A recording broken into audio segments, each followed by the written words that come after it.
ചേട്ടാ 2 mini gold. എന്റെ കാശങ്ങ കൊടുത്തു കേട്ടാ. ദരിദ്രവാസി കേട്ടോ. എടാ നിന്നോട് ഞാൻ പലതവണ പറഞ്ഞിട്ടുണ്ട് ഇന്റർവ്യൂ എന്ന് പറഞ്ഞ് വീട്ടിൽ വന്ന് ഷോ കാണിച്ച് എന്നെ വിളിക്കരുതെന്ന്. എനിക്കിന്ന് ഒമർ ലുലുവിന്റെ ഒരു അണ്ടകടാകൻ ലവിന്റെ ഓഡിഷൻ ഉണ്ടായിരുന്നു. അതും മിസ്സായി. ഒമർ ലുലുവിന്റെ ഓഡിഷൻ അല്ലേ? എന്നാ പിന്നെ നിനക്ക് എന്തായാലും കിട്ടും. അതെന്താ? അല്ല പുള്ളി സാധാരണ അഭിനയിക്കറിയാൻ പറ്റാത്തവരെ ഓഡീഷനിലൂടെ സെലക്ട് ചെയ്യണത്, അതുകൊണ്ട് പറഞ്ഞ ഫ്രഷ് കോമഡി. ഒരു കാര്യം ഞാൻ പറഞ്ഞേക്കാം, നിനക്ക് ജോലി വേണോ ഇന്റർവ്യൂവിന് നീ ഒറ്റയ്ക്ക് വെക്കോ, വെറുതെ എന്നെ വന്ന് ശല്യം ചെയ്യരുത്. അവിടെയാണ് ശിവ എന്ന ആത്മാർത്ഥ സുഹൃത്തിനെ നീ അണ്ടർ എസ്റ്റിമേറ്റ് ചെയ്തു. പിന്നെ നിന്നെ പോലുള്ള മണ്ടന്മാർ ഇന്റർവ്യൂ അറ്റൻഡ് ചെയ്ത കൂട്ടത്തിൽ കുറച്ച് ബുദ്ധിയുള്ള ഞാനൊക്കെ ഭയങ്കര സംഭവമാണ് ഇന്റർവ്യൂ പോലും തോന്നുന്നു. അങ്ങനെ എനിക്ക് ജോലി കിട്ടും. ഈ പെണ്ണ് കാണാനൊക്കെ പോകും കാണാൻ കൊള്ളാത്ത നിന്നെ പോലുള്ള പൊട്ടന്മാരെ കൂടെ കൊണ്ടുപോകില്ലേ, ആ ഒരു ടെക്നിക്കാണ് ഞാൻ ഇതിൽ ഉപയോഗിച്ചത്. എങ്ങനെയുണ്ട്? അങ്ങനെയാണെങ്കിൽ നിനക്ക് നിന്റെ തന്തയെ കൂടി വിളിക്കായിരുന്നു. പക്ഷേ അതിന് ചെറിയൊരു പ്രശ്നമുണ്ട്. എന്ത് പ്രശ്നം? നിന്റെ തന്തയല്ല എന്റെ തന്ത.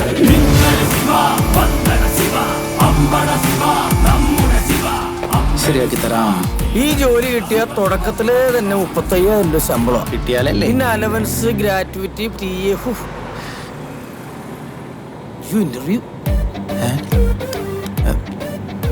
ഇന്റർവ്യൂ അറ്റൻഡ് ചെയ്ത് ഇവന്റെ റിലേ കട്ടായ ദൈവമേ. ഇതേപോലത്തെ പുസ്തകമൊക്കെ വല്ലപ്പോഴും വായിച്ച് പഠിക്കാൻ നോക്കും. കുറച്ച് ടഫ് ക്വസ്റ്റ്യൻസ് ഒന്ന് റെഫർ ചെയ്യട്ടെ. ഇത് ശരിക്കും റിലേ കട്ടായി.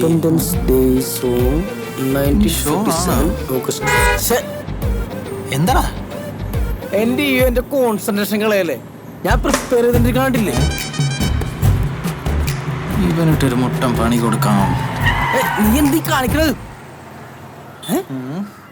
അടിപൊളി. എന്താണ്? ബാക്ക് ടയർ പഞ്ചറായെന്ന് തോന്നുന്നു. നീ ഒന്ന് ഇറങ്ങി നോക്കേ. വണ്ടാറങ്ങാനായിട്ട് വണ്ടിക്കൊരിക്ക് പോലും പൈസ ഇല്ല. എന്റെ ഇന്റർവ്യൂവിന്റെ വരെ തീരുമാനം. സീനൊന്നുമില്ല. ഡിക്കിയില് ജാക്കിൻ സ്റ്റെപ്പിന് ഇരിപ്പുണ്ട്. നിനക്കല്ലേ ഇന്റർവ്യൂവിന് പോകാൻ തിരക്ക്, ഇറങ്ങി മാറ്റിക്കോ. നീ ഇങ്ങോട്ട് വാടാ. അയ്യോ, ഈ ജാക്കറ്റില് എനിക്ക് നിന്റെ അത്ര എക്സ്പീരിയൻസ് ഇല്ല. തന്നെ ഇറങ്ങി വെച്ചാൽ മതി. എനിക്കൊരുത്തർ സഹായം വേണ്ടടാ. ശിവ മെക്കട മെക്ക്, റോയൽ മെക്ക്. എന്നാ പോയി വെക്ക് റോയൽ മെക്ക്. ശരിയാക്കി തരാം. പഞ്ചറന്നേരം പറഞ്ഞു വണ്ടിക്കൂലികൾ തന്നിട്ട് പോടാ പുല്ലേ. ഈ ജോലി എനിക്ക് നമുക്കിട്ട് നൈസായിട്ട് പണിയാന്നല്ലേ.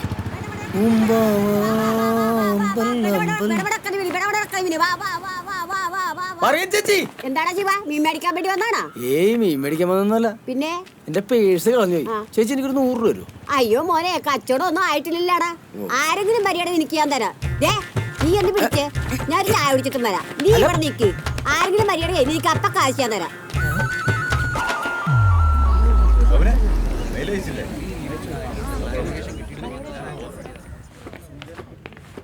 കേരളത്തിലെ മുഴുവൻ ബിടെക് വിദ്യാർത്ഥികൾക്കും മാതൃകയായിരിക്കുകയാണ് ഈ യുവാവ്. കുടുംബം പുലർത്താൻ വേണ്ടി മീൻ വിൽക്കാൻ എത്തിയ ബിടെക് ബിരുദധാരിയാണ് ശിവ. ബിടെക് ബിരുദധാരി മാർക്കറ്റിൽ മീൻ വിൽക്കുന്ന കാഴ്ചയാണ് നമ്മൾ കണ്ടുകൊണ്ടിരിക്കുന്നത്.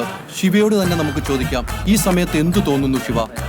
ഞാൻ ചോദിക്കട്ടെ, ഒരു ബിടെക് ബിരുദധാരിക്ക് കൂടെ മീൻ വിൽക്കാൻ പറ്റുന്ന വല്ല നിയമമുണ്ടോ? ഇനി ഇവനെങ്ങാനും വൈറലാവും. ഇതിപ്പോ നിങ്ങൾക്ക് വലിയ വാർത്തയായിട്ട് തോന്നുന്നത് മീൻ കച്ചവടം ഒരു മോശം തൊഴിലാണെന്നുള്ളത് നിങ്ങളുടെ കാഴ്ചപ്പാടാണ്. കിട്ടിയ ഗ്യാപ്പിൽ തള്ളി മറിക്കുക. ബംഗാളികളാണ് ഇവിടെ ജോലി ചെയ്യുന്നത്. ഇറക്കി വിടണ്ടായിരുന്നു. എല്ലാ തൊഴിലും അതിൻ്റെതായ മാന്യത ഉണ്ടെന്ന് കരുതുന്ന ഒരാളാണ് ഞാൻ. ചേച്ചി, ശിവയെ കുറിച്ച് എന്താണ് പറയാനുള്ളത് ചേച്ചിക്ക്? ശിവ ഞങ്ങളുടെ മുത്തല്ലേ. ഈ കഴിഞ്ഞ പ്രളയത്തിൽ ഞങ്ങളെയൊക്കെ ജീവൻ രക്ഷിച്ച സൂപ്പർമാനാ, സൂപ്പർമാൻ. ടോവിന കേക്കണ്ട. ഈ വേഷത്തിൽ മീൻ കച്ചവടത്തിന് എത്താനുള്ള കാരണം എന്താണ് ശിവ? സത്യത്തിൽ ഞാൻ ബ്രിസ്കോ എന്ന കമ്പനിയിലേക്ക് ജോലിക്കുള്ള ഇന്റർവ്യൂവിന് പോകുമായിരുന്നു.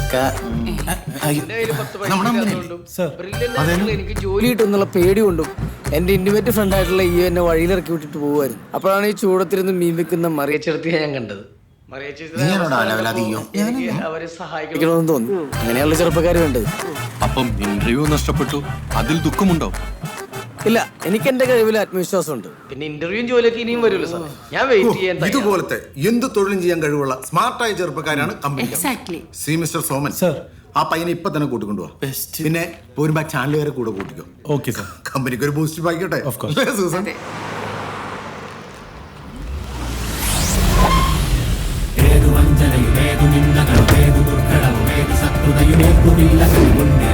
നാടറിഞ്ഞുടർന്നേ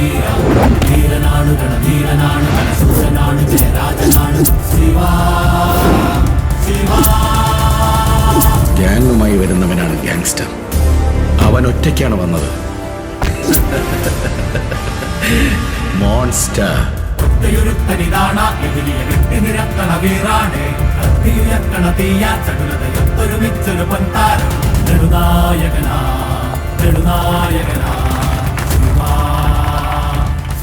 മീനൊക്കെ വിറ്റ് വലിയ വൈറലായിരിക്കുകയാണ്. മലയാളികൾക്ക് അഭിമാനമാണ്. ഇപ്പോൾ ഈ സമയത്ത് എന്താണ് താങ്കൾക്ക് തോന്നുന്നത്?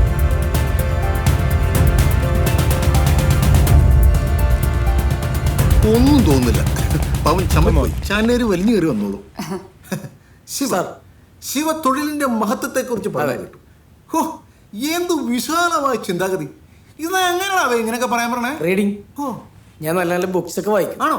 ശിവ ഏറ്റവും കൂടുതൽ വായിച്ചിട്ടുള്ള, ഏറ്റവും ഇൻസ്പയർഡ് ആയിട്ടുള്ള, ഏറ്റവും മോട്ടിവേറ്റഡ് ആയിട്ടുള്ള, ആസ്വദിക്കാൻ പറ്റിയിട്ടുള്ള ശിവയുടെ ആ പുസ്തകം ഉണ്ടല്ലോ, ആ ഫേവറേറ്റ് ബുക്ക്, അത് ഏതാ ശിവ? ഫേവറേറ്റ് ബുക്ക് എന്ന് പറഞ്ഞാല് fire. Oh, wings of fire, Kalam സാറിന്റെ. എനിക്ക് തോന്നിയിരുന്നു, അല്ലാതെ എങ്ങനെയൊന്നും പറയാൻ പറ്റില്ല. കലാം. ശിവ, താങ്കൾ എന്തായാലും നമ്മുടെ കമ്പനിയിൽ എടുക്കാൻ തീരുമാനിച്ചിരിക്കുകയാണ്. Thank you madam. ഞങ്ങൾ കുറച്ച് ക്വസ്റ്റ്യൻസ് ചോദിക്കാം. ഓക്കെ? ശിവ പ്രിപ്പയർഡ് അല്ലേ? I am prepared. Basic maths ആണ്.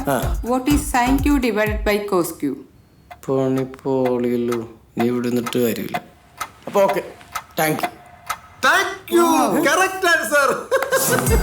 എന്നാ പോണാവേ, ഇയാളെ വീണ്ടും വെറും വീട്ടിൽ ഞെട്ടിച്ചോണ്ടിരിക്കണാവേ. എന്താ പോണോ ബേബി ശാലയുടെ ആങ്ങളുടെ മുഖം പറ്റുണ്ട്. അടുത്ത തന്നെ സോമൻ ചോദിക്കും. Which color absorb maximum heat? ഡാർക്കാണല്ലോ. ഓ, dark colour absorb maximum heat. ഈ തല മൊത്തം ഉത്തരങ്ങളാ. കണ്ടില്ലേ മുടി എഴുന്നേറ്റ് നിൽക്കുന്നത്? ശിവയ്ക്ക് പ്രോഗ്രാമിംഗ് ഒക്കെ അറിയില്ലേ? പ്രോഗ്രാമിംഗ് അറിയും തോറും അകലം കൂടുന്ന മഹാസാധനം.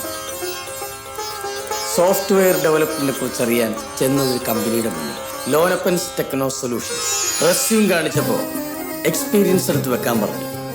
സപ്ലി അടിച്ച് മൂഞ്ചി തെറ്റിയ എൻ്റെ കയ്യിൽ എവിടെ നിന്നായ എക്സ്പീരിയൻസ്? പ്രോഗ്രാമിന്റെ ആദ്യ അക്ഷരം പഠിപ്പിച്ചു തന്ന ഊള ജോസിനെ മനസ്സിൽ പച്ചത്തെറി പറഞ്ഞുകൊണ്ട് C++ ലാംഗ്വേജിൽ ഒരു പ്രോഗ്രാം അങ്ങോട്ട് കാച്ചി. System hang, network crash. ഓ, പണ്ഡിതൻ. You are appointed. Thank you sir, thank you. എന്റെ കപ്പ. ശിവ നീ എന്നെ വലിപ്പിക്കാൻ നോക്കിയല്ലോടാ. എടാ, ഞാൻ ഇറക്കി വിട്ടതുകൊണ്ടല്ലേ നിനക്ക് ജോലി കിട്ടിയത് വൈറലായതൊക്കെ. അയ്യടാ, അതിന്റെ ഭാഗ്യം കൊണ്ട് കിട്ടിയാൻ. അതെന്തെങ്കിലാണ്. നിനക്ക് എന്തായാലും ജോലി കിട്ടിയില്ലേ? അതുകൊണ്ട് ഇന്നത്തെ ഫുൾ ചെലവ് നിന്റെ വക. ബാറി പോ. ബാറില്ല, ഞാനങ്ങനെ ലോക്കൽസിനോട് ബാറിലൊന്നും പോകുന്നില്ല. എടാ, ഞാനിപ്പോ ഒരു സെലിബ്രിറ്റിയാണ്. പിന്നെ അതിന്റെ ഒരു ലെവലൊക്കെ ഞാൻ കാണിക്കണ്ടേ? എന്നാ 2 ഫുള്ളെങ്കിലും എടുക്കോ? ഓടാ. മനുഷ്യനായ ഇത്ര ചാട പാടില്ല. എത്ര നേരമായിട്ട് ചോദിക്കുന്നു, ഒരു ഫുള്ളെങ്കിലും എടുത്തൂടെ? കുറെ നേരമായി. അങ്ങനെ ഫുള്ളൊന്നും വേണ്ട. പിന്നെ full on party, private party.